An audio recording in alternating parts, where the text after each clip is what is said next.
베드로 후서 3장 두 번째 시간입니다.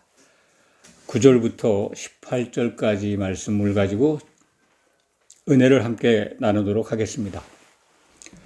베드로 후서 특징에 대해서는 여러 차례 말씀을 드렸습니다만 다시 한번 일러드리겠습니다.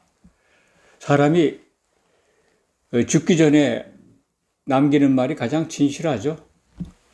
다 그렇지 않을 수도 있습니다만 적어도 사도, 더구나 예수님의 수석제자격이었던 베드로가 교회에 당부하는 마지막 편지, 그 편지 가운데 마지막 부분입니다. 무엇을 말씀할까? 오늘 말씀을 보면 주의 약속은 더디지 않다. 강림은 반드시 이루어진다. 그러면서 베드로 사도는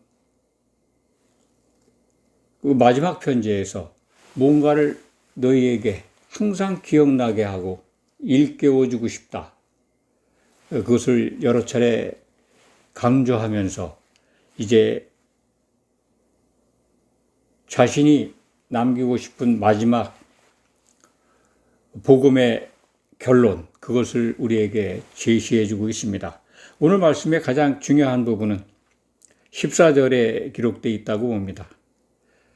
그러므로 사랑하는 자들아 너희가 이것을 바라보나니, 이것은 새 하늘과 새 땅을 바라보는 겁니다. 성도의 소망은 그것이라는 거죠. 그러니 주 앞에 주님이 오실 때 그날에 점도 없고 흠도 없이 평강 가운데 나타나기를 힘쓰라. 교회에 들어와 있는 성도들에게 이것을 위해서 애쓰라는 거죠. 믿기만 하면 구원이 된다라고 하는, 거짓말에 속지 말라, 그런 말씀도 포함되어 있습니다.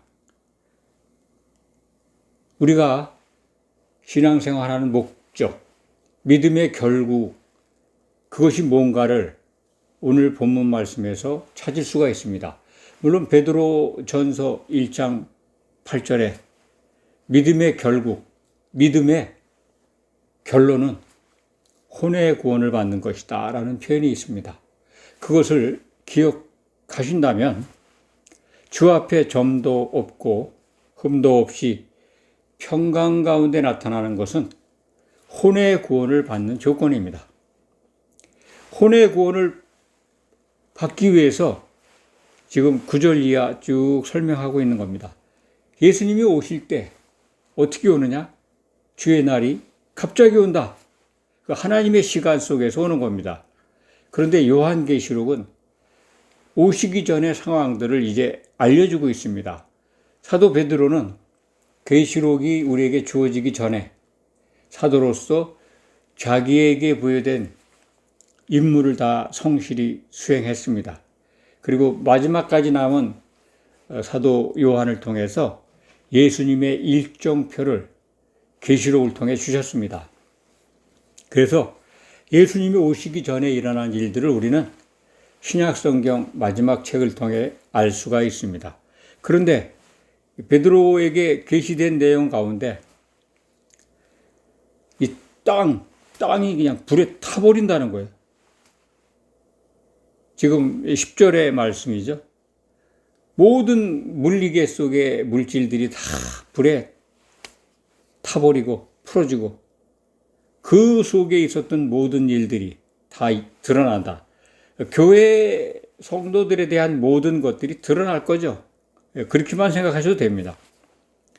그러니까 발견되지 않은 우리들의 삶의 내용들, 그거 감출 길이 없다는 거죠. 심판이 있다는 거예요. 그래서 12절 말씀은 그 주의 날과 같은 하나님의 날이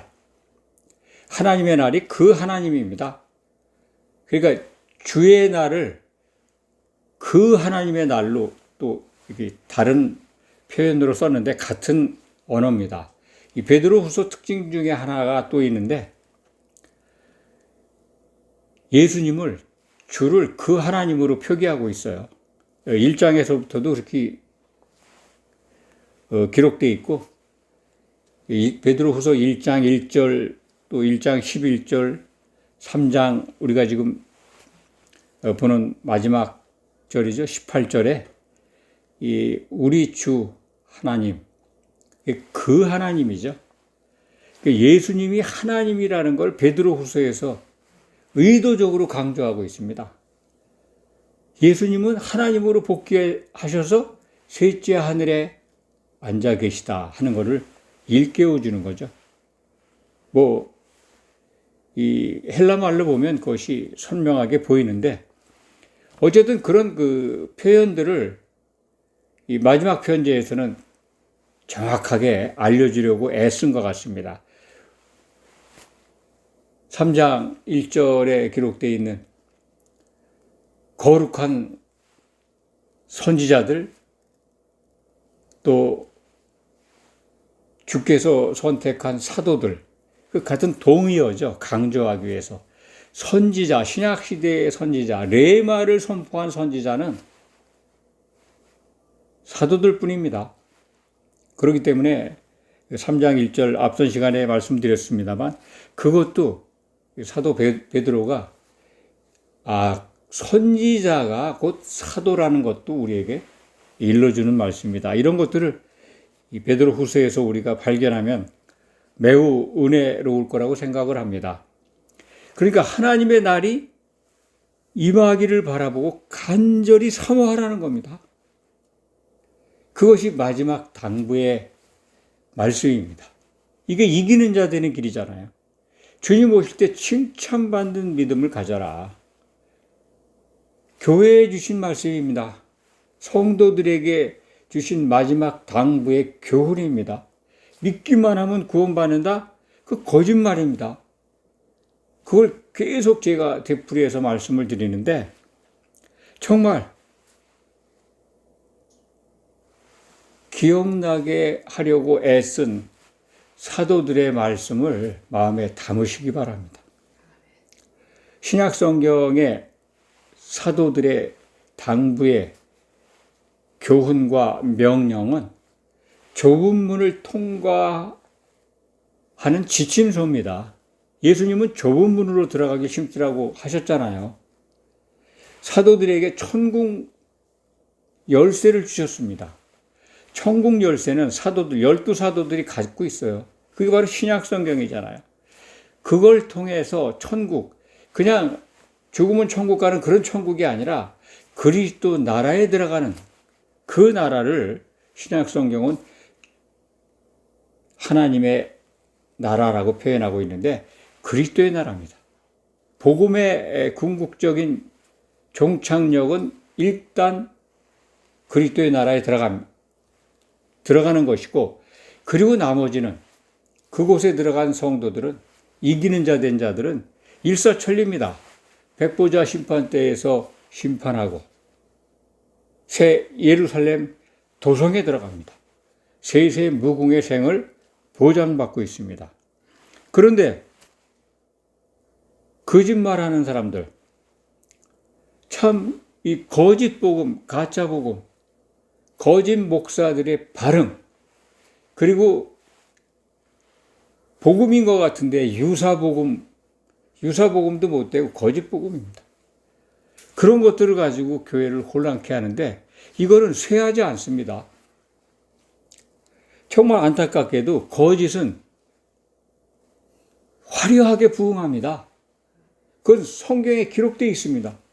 요한계시록을 끝까지 보시면 어쩌면 마지막 때의 교회가 그냥 세상의 논리와 세상의 지배자와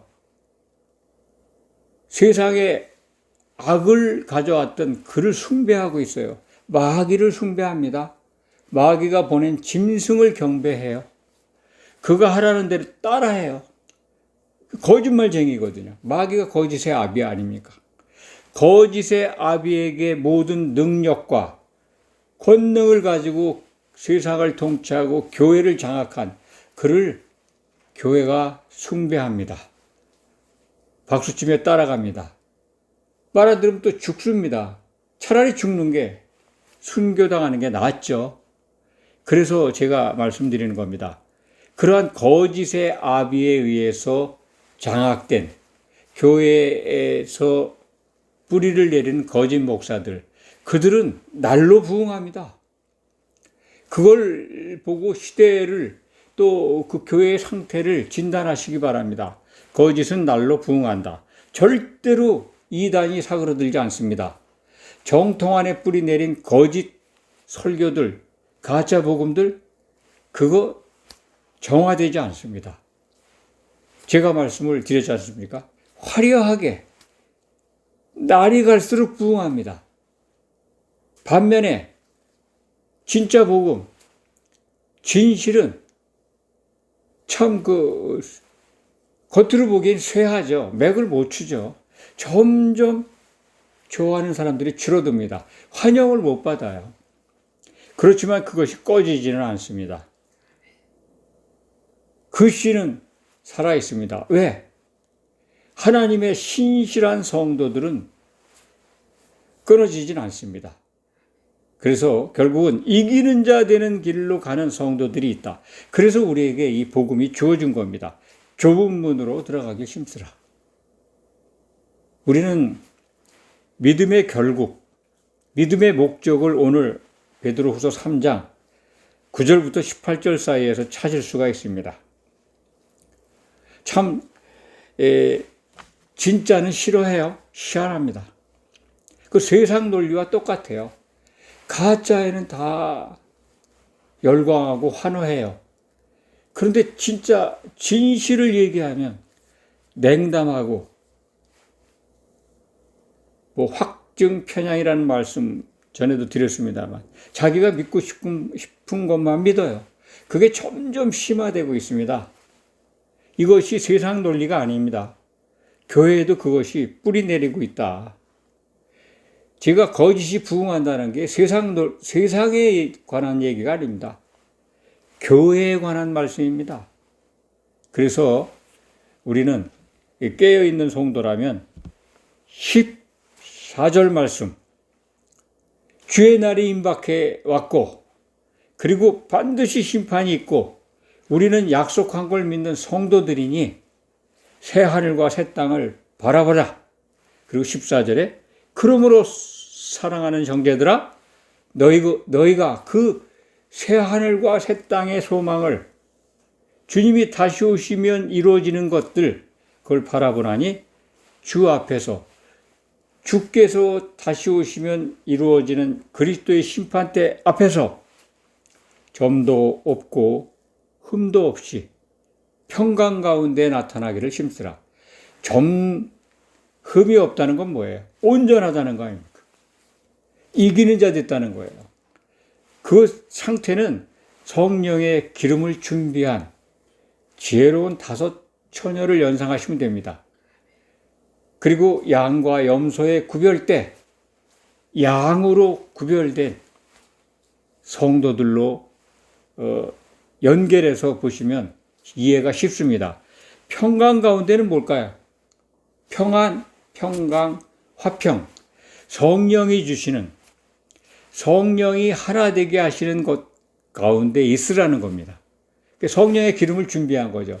평강은 하나 되어 있다는 겁니다.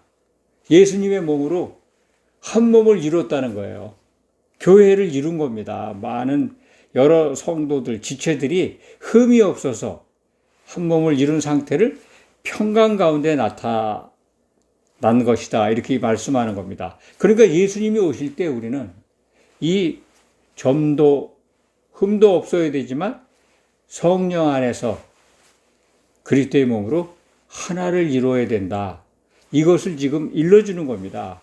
완전히 이게 복음의 결론이잖아요.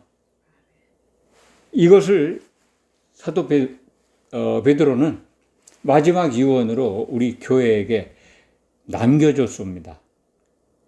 오늘의 말씀을 늘 마음에 상고하시면서 평강 가운데 나타나기를 정말 힘쓰시기 바랍니다. 기도하겠습니다.